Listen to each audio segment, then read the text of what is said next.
আমি আজকে বলবো যে দাদু মানে আমি খুব মিষ্টি খেতে ভালোবাসতাম।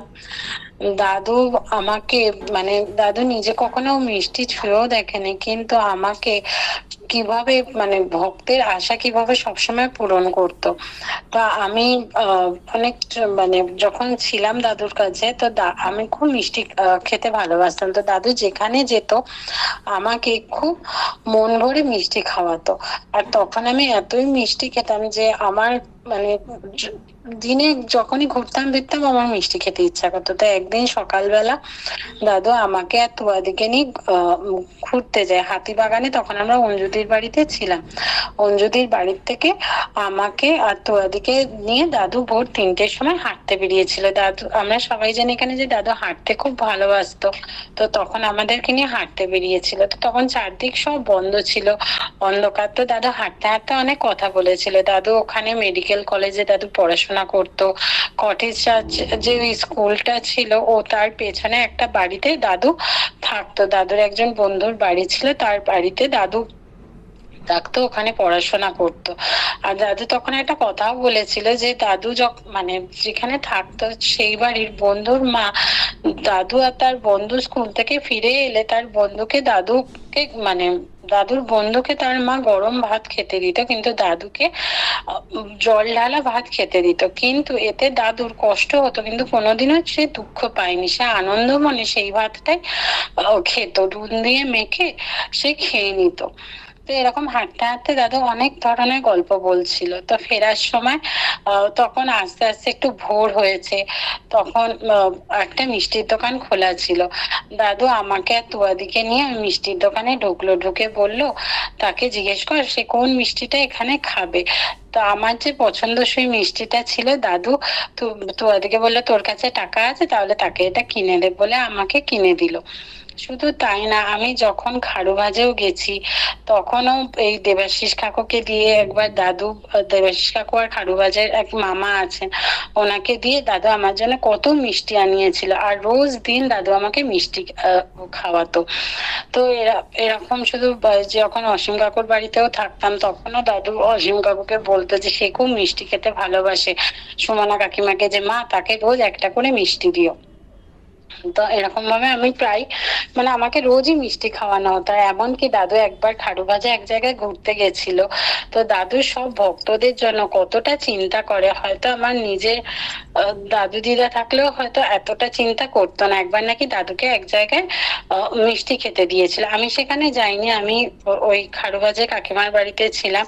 তুয়াদি, মামনি মাসি, আরো যারা ছিল তারা গেছিল আরেকজন ভক্তর বাড়িতে। তো সেখানে দাদুকে যে মিষ্টিটা দেওয়া হয়েছিল, দাদু তো কখনো মিষ্টি ছুঁয়েও দেখে না, কিন্তু দাদু আমার জন্য সব মিষ্টি নিয়ে এসেছিল। বলে আমার, মানে দাদু এসে সবাই বলেছিল যে দেখ বাবা খায়নি, তোর জন্য সব নিয়ে এসছে।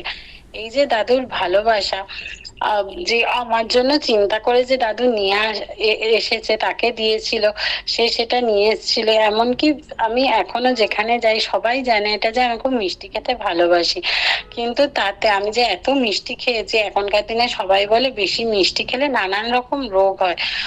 আমার এখনো অব্দি মানে সেরকম কোনো রোগ হয়নি মিষ্টি খেয়ে। এটাই হচ্ছে মহাপুরুষের খাওয়ানো। এই যে দাদু যে মহাপুরুষ ছিল, এতেই বোঝা যায় যে আমি সত্যি যেটা খেতে ভালোবাসতাম সেটাই আমি নিজের দাদুর মতন দাদুকে বলতাম। দাদু সত্যি আমাকে খাওয়াতো, কিন্তু কোনোদিনও আমার সেরকম কোনো রোগ হয়নি। আর এখন সত্যি কথা বলতে কি, আমারও আর আগের মতন অত মিষ্টি খাওয়ার ইচ্ছেটাও নেই। শুধু মিষ্টি না, দাদু প্রতিটা ভক্তের কথা কত বোঝে। দাদু নিজে কষ্ট করে, কিন্তু দাদু ভক্তদের জন্য সব সময় ভক্তদের যাতে কষ্ট না হয় সেই চিন্তা করে। একবার দাদুকে আমি আমি তুয়াদি ট্রেনে তুলতে গেছিলাম স্টেশনে। সেইবার পূর্ণানন্দ মজুমদার, আমরা পূর্ণ জেঠু বলতাম, উনি এখন বেঁচে নেই, উনি দাদুকে নিতে এসেছিলেন বেনারসে। আমি আর তুয়াদি দাদুকে স্টেশনে তুলতে গেছিলাম। তো তো সেটা ছিল গরমের দুপুর, খুব গরম। তো আমরা দাঁড়িয়ে আছি। তো আমার একটা কোল্ড ড্রিঙ্কস দেখে আমার খুব খেতে ইচ্ছা যাচ্ছিল মনে মনে, যে এত গরম লাগছে, লাগছে, এই কোল্ড ড্রিঙ্কসটা যদি খেতাম তো ভালো হতো। দাদু এইসব খাওয়া কখনো পছন্দ করে না, এমনকি যে আমি বললাম মিষ্টিটা, মিষ্টি খেতে কিন্তু দাদু প্রত্যেককে বারণ করে। সবাই ইভেন আমাকেও বলতো, যে আমি তখন খুবই মোটা ছিলাম, দাদু বারবার বলতো যে তুই এত মিষ্টি খাস, এর জন্য তুই এত মোটা, এই মিষ্টি খাওয়াটা ছাড়তে হবে, মিষ্টি শরীরের জন্য খুব ক্ষতিকারক। মিষ্টি হচ্ছে, চিনি জিনিসটা আমাদের শরীরে খুব বিষ, এটা দাদু সবাইকে বলে যে চিনি থেকে অনেক রোগের উৎপত্তি হয়, তাই মিষ্টি জিনিসটা খাওয়া একদম উচিত না। আর এমনকি এই যে কোল্ড ড্রিঙ্কস, আরো যে এই যে চানাচুর, ঝুরি ভাজা, এইসব ভাজাভুজি জিনিস খাওয়াও খুব খারাপ। কিন্তু আমার ছোটবেলায় এগুলো খেতে খুবই ভালো লাগতো, তো তখন আমি মানে খেতামও। তো ওরকম একদিন বেনারসে দাঁড়িয়ে আছি, খুব মানে ওরকম গরমে, তখন মনে হচ্ছে এই কোল্ড ড্রিঙ্কসটা খাবো। তো দাদু তখন ঠিক বুঝতে পেরেছে, হঠাৎ মামনি মাসিকে বললো, মামনি তাদেরকে টাকা দাও, তারা যা, তখন তুয়াদিকে দেখে বলে, যা তুই গিয়ে এই কোল্ড ড্রিঙ্কসটা, এই বিয়েটা কিনে নিয়ে আয়। তো আমাদের খেতে ইচ্ছা করেছে, দাদু কিন্তু এগুলো পছন্দ, মানে দাদু কখনো খায়ও না এবং বারবার আমাদেরকে বারণ করে খাওয়া উচিত না, কিন্তু যেহেতু আমাদের খেতে ইচ্ছা করে, দাদু কিন্তু আমাদের আশা ঠিক পূরণ করতো। তো তুয়াদি কিনে নিয়ে এলো, আমরা খাচ্ছিলাম, তো আমরা খেতে খেতে হঠাৎ আমরা ওই পুণ্য জেঠু কে দিতে ভুলে গেছি। তো হঠাৎ তুয়াদি বলল যে জেঠু ওখানে দাঁড়িয়ে আছে, জেঠুরও কষ্ট হচ্ছে। দাদু তখন বললো, দেখ তোর কিরকম জ্ঞান হয়েছে, যে সে একটা বৃদ্ধ মানুষ, তারও কষ্ট হচ্ছে, তাকেও দিতে হবে।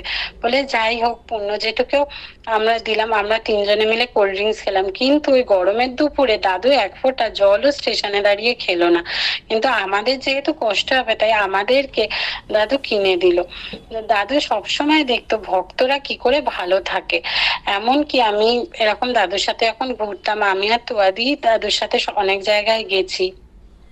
তো একবার এক জায়গায় মানে দিল্লিতে আমরা কোনো একটা জায়গা, এক জায়গা থেকে আর এক জায়গায় যাব। তো আমি তখন যেহেতু খুব মোটা ছিলাম, এর জন্য দাদু কি করতো, আমাকে ড্রাইভারের পাশের সিটে গাড়িতে বসাতো, আর পেছনে তিন চারজন বসতো, যাতে মানে আমি হয়তো বসলে জায়গাটা, স্পেসটা অনেকটা কম হয়ে যেত, তাই জন্য দাদু আমাকে কিন্তু কমফর্ট জোন দিত। কিন্তু দাদু নিজে একজন মহাপুরুষ হয়েও কষ্ট করে সবার সাথে, সব ভক্তদের সাথে বসতো, যাতে অন্য ভক্তদের কষ্ট না হয়। তো এরকম একবার আমি ড্রাইভারের পাশে বসেছি, পেছনে তুয়াদি, মামনি মাসি আর একজন কে ছিলেন আমার মনে পড়ছে না, চারজনে পেছনে বসেছে। তো হঠাৎ ওই গাড়ির দরজাটা বন্ধ করেছে একজন বাইরে থেকে, সে দেখতে পায়নি দাদুর হাতটা গাড়ির দরজার সাইডে ছিল। তো হয়েছে কি, দাদুর মানে হাতের ওপরে দরজাটা বন্ধ হয়ে গেছে, আর হাতটা কেটে গিয়ে গল গল করে রক্ত পড়ছিল। তো তখন দাদু সেরকম ভাবে চেঁচালোই না, শুধু বলে এই দরজাটা খোলো খোলো খোলো। তো দরজাটা খোলার পর আমরা দেখলাম দাদুর হাতটা কেটে গিয়ে গল গল করে রক্ত পড়ছে। দাদু শান্ত মতো চুপচাপ আঙুলটা চেপে ধরে বসে রইলো, দিয়ে তুয়াদিকে বলল, এই দেখ আমি যে মহাপুরুষ, এতেই বোঝা যায়। এখন অন্য কেউ থাকলে বা তোরা থাকলে এখানে কত চিৎকার করতিস, কিন্তু আমার মধ্যে কোনো অস্থিরতা নেই, আমার কোনো কষ্ট হলো সেটাতেও আমার কোনো মানে তাতেও দাদু কোনো অস্থির হয় না, দাদু শান্ত মতন সব সময় থাকে। তাই দাদু এটা বলতো যে সুখ দুঃখ, ভালো খারাপ সবই সমান দেখতে হয়। কখনো মানে আমরা যে এই যে দুঃখ হলে খুব ভেঙে পড়ি, আনন্দ হলে খুব হই হই করি, সেই জিনিসটা দাদু বলতো যে এটা ঠিক না, সব সব পরিস্থিতিতেই নিজেকে শান্ত রাখতে হয়। তো সেই যে হাতটা কেটে গেছিল, সেই অবস্থাতেও দাদু একদম ধীর স্থির হয়ে বসেছিল। মানে তখনও দাদুর কোনো সেরকম মানে যে রেগে যাওয়া বা রাগ করা, যে হ্যাঁ আমাকে হাতটা না দেখে গাড়ির ওপর বন্ধ করে দিল, আমরা হলে নয় রেগে যাই বা খুব কষ্ট পাই। যতক্ষণ আমরা ট্রাভেল করে এলাম রাস্তাটায়, ততক্ষণ দাদু ওভাবেই চুপচাপ পেছনের সিটে বসেছিল। এমনকি আমি তো সামনে বসেছিলাম, একবার বললোও না বা কখনো বিয়েও করলো না যে না আমি সামনে যাচ্ছি বা আমার কষ্ট হচ্ছে। এমনি অন্য দিনের মতনই দাদু সেদিনও এমনি গল্প করতে করতে সবার সাথে এলো, বোঝাও গেল না যে দাদুর হাতটা ওভাবে অনেকটা কেটে গেছিল মাঝের আঙুলটা, কিন্তু দাদুকে দেখে বোঝাই গেল না যে দাদুর হাতটা ওভাবে কেটে গেছে। তো এরকম এটা একটা ঘটনা ছিল। এমনকি এই যে আমরা দাদুকে খুব দাদুর মতো করে পেয়েছি। তখন আমরা যত না মানে দাদুকে গুরু দেখতাম, একদম নিজের দাদুর মতনই লাগতো। অসীম কাকুর বাড়িতে দাদু মানে 3 বছর 31 ডিসেম্বর রাতে ওখানে থাকতো। তো আমি, তুয়াদি, গুড্ডি, তারপরে আরো অনেকে ওখানে যেতাম। তো আমাদের খুব ইচ্ছা হতো 31 ডিসেম্বর রাত 12টার সময় উঠে দাদুকে হ্যাপি নিউ ইয়ার উইশ করবো। দাদু কতটা ভক্তদের সাথে মিশে যেত সেটাই এখন বুঝতে পারি। তো আমরাও রাত্রেবেলা তো দাদু মানে 1 বছর রাত্রেবেলা রাত 11টা অব্দি ভক্ত ছিল। তারপর তারা যেতে দাদু শুতে শুতে প্রায় 11টা বেজে গেছিল, 11:30 হয়ে গেছিল। তো দাদু শুয়েছে। আবার ঠিক রাত 12টার সময় আমি, তুয়াদি, সুমনা কাকিমা, গুড্ডি সবাই মিলে দাদুর কাছে গিয়ে দাদুকে ডেকেছি, দাদু দাদু ওঠো, হ্যাঁ রাত 12টা বাজছে, আমি তোমাকে হ্যাপি নিউ ইয়ার বলবো। দাদু বাচ্চাদের মতো উঠে বসলো। তুয়াদি একটা টুপি নিয়ে গেছিল মেরি ক্রিসমাসের, সেই টুপিটা আমরা পরালাম, পরিয়ে আমরা সবাই মিলে মেরি ক্রিসমাস বললাম। দাদু বাচ্চাদের মতন একদম শিশুর মতন মেরি ক্রিসমাস বলে আবার শুয়ে পড়লো। দাদুর এতটুকু রাগও হলো না। দাদু আবার কিছুক্ষণ বা 3টের সময়তেই দাদু উঠে পড়লো।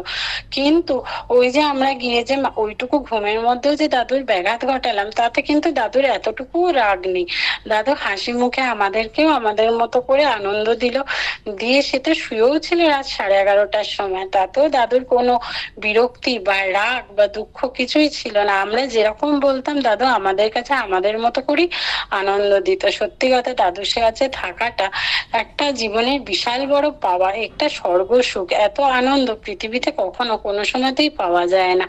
দাদুকে যখন যেভাবে বলেছি দাদু তখন সেভাবেই আমাদের কাছে এসছে। যখন যেটা খেতে চেয়েছি, যা বলেছি, মানে এত ভালোবাসা যে একবার অসীম কাকুর বাড়িতে আমি খুব লুচি খেতে ভালোবাসি, মানে ভালোবাসতাম বা বাসিও। তো একদিন সেটা দাদু কোনোভাবে জানতে পেরেছিল। তো সুমনা কাকিমাকে বললো, মা তাকে গরম গরম লুচি ভেজে দাও।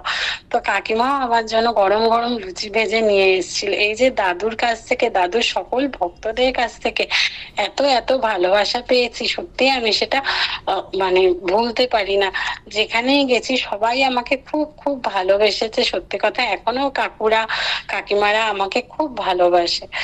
যার আপনাদের সকলকে আমার প্রণাম।